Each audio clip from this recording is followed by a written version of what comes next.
Muchísimas gracias al banco, ¿verdad? Por armar la primera jornada, por incluirme. Le quiero agradecer también a Sebastián por su muy interesante presentación.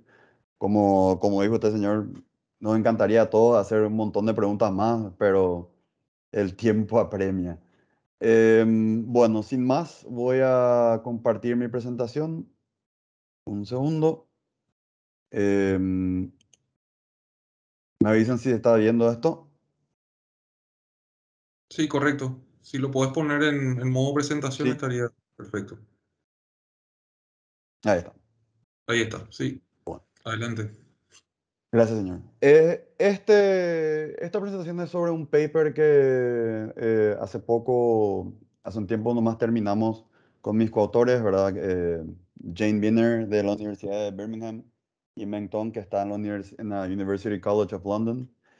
Y dice junio del 2021 porque fue la última vez que corrí el LaTeX para la presentación. Y bueno, el tema es si los agregados de divisa pueden ayudarnos a pronosticar los tipos de cambio, pero en un ambiente de intereses, tasas de intereses negativas. Y el disclaimer propio, ¿verdad? Que tengo que hacer, que lo expresando de trabajo no refleja eh, lo que el Banco Central opine al respecto. Bueno, entonces empecemos un poco con motivar el trabajo y darle un poco de contexto. Em, los agregados de divisa se vienen utilizando ya desde comienzos de la década de los 80 y ayudaron a resolver algunos problemas acerca que son típicos de la profesión, ¿verdad? Y uno de los problemas o sea, una aplicación que se le dio últimamente es cómo podrían ayudar a pronosticar el tipo de cambio. El problema siempre con el tipo de cambio es que es sumamente difícil de pronosticar y a lo largo de la historia, ¿verdad? De este nicho de investigación ha habido un montón de trabajos que intentaron pronosticar y después, bueno, fueron refutados por otros resultados. Em, y esto principalmente se debe a un paper que salió en el 84 de Hooper y Morton, donde ellos lo que mostraban es que ningún modelo teórico de los que se usaban en la época, ¿verdad? Em, Podía efectivamente pronosticar el tipo de cambio de manera, o sea, superando a la caminata aleatoria. Entonces, lo que queremos ver son dos cosas, ¿verdad? En este trabajo. Una es si la inclusión de los agregados monetarios de divisa y los precios al costo del consumidor en modelos tradicionales y en un bar bayesiano ayuda a predecir el tipo de cambio, pero en particular en el contexto de los tipos de interés negativos. Y se nos ocurrió esto con nuestros coautores porque estábamos discutiendo, ¿verdad? Las políticas monetarias menos convencionales y en particular del Banco Central Europeo, ¿verdad? Que empezó a utilizar, a implementar tasas negativas de interés. Y, y bueno, esto cambia un poco la dinámica, ¿verdad? De los modelos tradicionales en los cuales cuando se crearon, ¿verdad? Se asumió que las tasas de interés iban a ser siempre positivas. Entonces lo que hicimos fue tomar algunos modelos comunes, ¿verdad? Como son el de precios flexibles, el sticky price, ¿verdad? El modelo Hooper Morton y la tasa de interés descubierta y este bar bayesiano que mencionaba. Y la idea es ver si es que dentro de este contexto de intereses negativos, se le puede ganar, entre comillas, ¿verdad? A la caminata aleatoria. Entonces decidimos hacer un pequeño experimento en el cual comparábamos tres tipos de cambios, o sea, tres tipos de pronósticos en realidad, ¿verdad? Entre el euro, el euro y el yuan renminbi, y entre el dólar y el yuan. Y un pequeño adelanto de los resultados. Lo que encontramos es que la tasa de interés descubierta, la aparente descubierta, con el precio de costo del consumidor y el varo bayesiano con los agregados de divisa ayudan a mejorar los pronósticos por encima de los pronósticos de la cambiaria relatoria en este contexto de intereses negativos para específicamente el tipo de cambio euro-dólar de manera consistente. Y rápidamente, ¿verdad?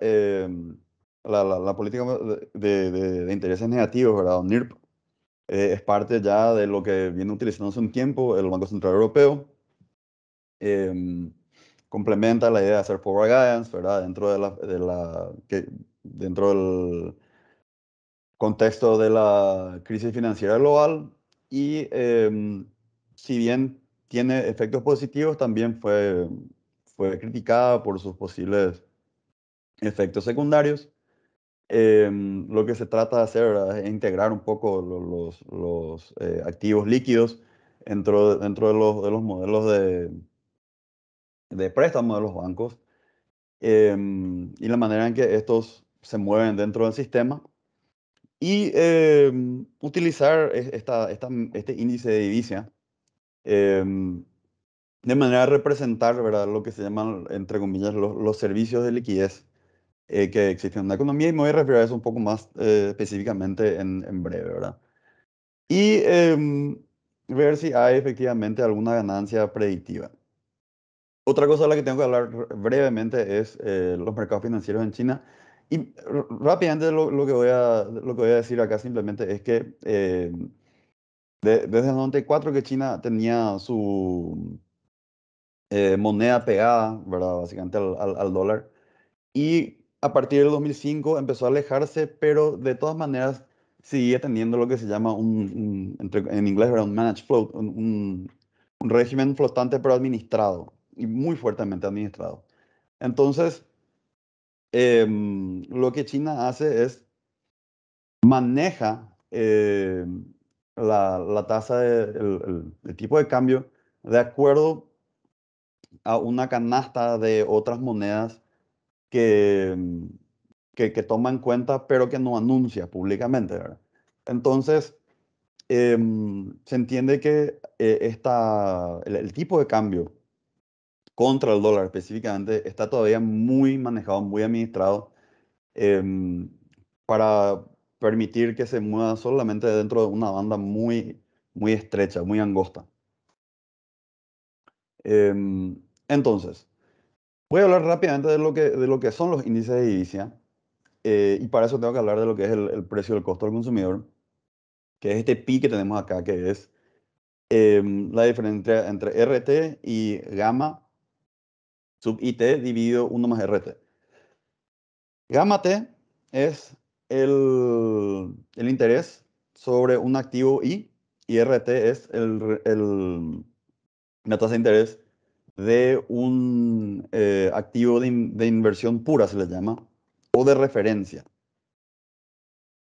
Y lo que esto hace es, nos da una idea de el costo de oportunidad que tiene un usuario, un agente económico, al tener su dinero en un activo determinado dentro de los agregados monetarios, ¿verdad? Al elegir tener su dinero como un activo determinado y no en otro. O sea, si yo elijo, por ejemplo, tener mi dinero en cuenta corriente y no tengo mi dinero en un eh, certificado de depósito, ¿verdad? Por utilizar un activo de la banca paraguaya, yo estoy perdiendo la tasa de interés que me paga, o sea, la diferencia entre la tasa de interés que me paga el certificado de depósito versus la tasa de interés que me paga la cuenta corriente, en este caso es cero, ¿verdad? Entonces, ese costo de oportunidad, ¿verdad? Es lo que se llama el precio de costo consumidor. Y eso se utiliza para crear las ponderaciones que se usan para crear el índice de divisa. Estas ponderaciones son S y T, ¿verdad? Que son un promedio de esta figura que vemos acá, ¿verdad? Que son el precio del costo consumidor por el multiplicado por el agregado, perdón, el activo monetario al que pertenece ese precio de costo al consumidor, dividido entre entre multiplicación del precio de costo al consumidor y el activo correspondiente entre el tiempo t y el tiempo t menos uno, ¿verdad? Porque esto es en tiempo discrecional. Entonces, em, esa es la idea que se utiliza, ¿verdad? Para luego crear el índice propiamente dicho, que es este índice que tenemos acá abajo, o sea, el logaritmo de MT y MT menos uno, que es el agregado, o sea, el agregado del índice propiamente dicho. Entonces, la idea es que los agentes económicos, al ver que existe algún cambio en la tasa de interés de alguno de los activos que componen el agregado monetario, decide cambiar su portfolio de activos monetarios reaccionando a ese cambio en la tasa de interés, ya sea que suba o que baje, ¿verdad? Entonces reordena su portfolio y esta sustitución es lo que este índice dice trata de capturar, ¿verdad? Al agregarle estas ponderaciones basadas en los precios del costo del consumidor. Tiene una historia muy larga, ¿verdad? Como dije, empezó en los 80 con el trabajo de William Barnett, ¿verdad? En 78 y 80. Y desde entonces hubo un par de trabajos compilatorios, ¿verdad? Los más notables son Barnett y Serletis y Barnett y Wiener en 2004. Y acá ha sido también una serie de resultados para los cuales ya se habían utilizado los agregados de divisa. Em, Entre ellos, para predecir una serie o pronosticar una serie de variables, ¿verdad? Entre ellas el factor del PIB, también para la inflación, para el tipo de cambio, etcétera. La especificación del modelo rápidamente es una corrección de errores, ¿verdad? En la cual tenemos acá ya la corrección de error propiamente dicha, donde vemos que el tipo de cambio, ¿verdad?, pronosticado, H periodos en el futuro, va a depender de los agregados monetarios, em, el PIB, la tasa de interés, el índice de precios y la balanza de pagos. Y este modelo, ¿verdad? Ya tiene incluidos dentro de sí, este es el modelo Cooper-Morton, ya tiene incluidos también a los demás modelos, ¿verdad? A la paridad de riesgo descubierta, a el modelo de sticky price y el de precios flexibles. Entonces, lo que yo voy a hacer en este modelo es correr una vez este modelo, así como está originalmente, y la segunda vez, en vez de agregados de suma simple, voy a incluirle al índice de divisa, y en vez de la tasa de interés activa o de referencia, voy a incluir a el precio del costo del consumidor, que es lo que explico acá rápidamente. Entonces, lo que vamos a hacer es ver cómo rinde, ¿verdad?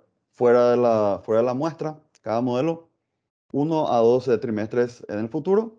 Y la manera en que vamos a evaluar esto va a ser con root mean square error, ¿verdad?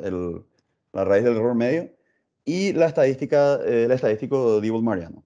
Entonces, lo que hacemos es separamos nuestra muestra en pre y post intereses negativos, de manera a ver si es que eh, los modelos son consistentes, ¿verdad?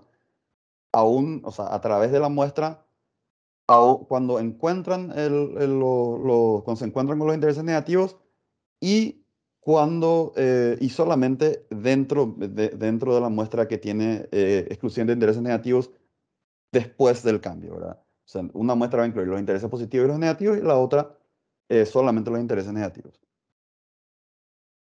Entonces, para que se entienda, vamos a dividir la raíz del error medio de cada modelo por la raíz del error medio de la caminata aleatoria. Y si el ratio es menor a 1, el modelo está rindiendo mejor que eh, la caminata aleatoria, y si es más de 1, es lo contrario. Y finalmente, el estadístico de Bolmariano, que nos ayuda a comparar, ¿verdad?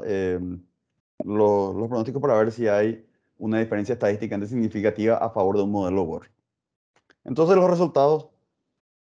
Y me olvidé de mencionar que el Álvaro Valleciano que utilizo es el simple que tiene un un prior de Minnesota. ¿Qué vemos? Este es el ratio em, solamente de la muestra con las tasas de interés negativas.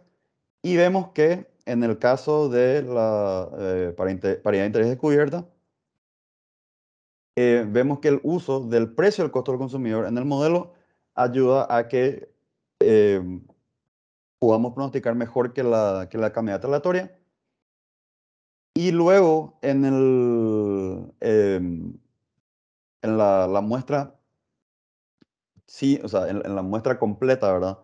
Em, antes de los intereses negativos, vemos que también la paridad descubierta con el precio del costo consumidor em, sigue siendo mejor que la cambiante aleatoria. Sin embargo, vemos que la paridad descubierta con la tasa de interés de referencia nomás, em, en la muestra completa, vemos que no es mejor que la cambiante aleatoria, excepto muy en el futuro. Y sin embargo, vemos que no es consistente en la muestra previa a los intereses negativos. Lo mismo tenemos con el VAR bayesiano, que vemos que, como uno esperaría, ¿verdad? Pronostica mejor al corto plazo y es mejor que la cambiante aleatoria. El VAR bayesiano, que no incluye divisa, vemos que tiene resultados que son peores que la cambiante aleatoria. Y al hacer el mismo ejercicio en la muestra sin los intereses negativos, vemos que también hay una consistencia de parte del VAR bayesiano cuando incluye divisa, y sin embargo, cuando no incluye divisa, en todas las ocasiones sigue pronosticando peor que la cambiante aleatoria. Esto para el tipo de cambio entre el dólar y el euro.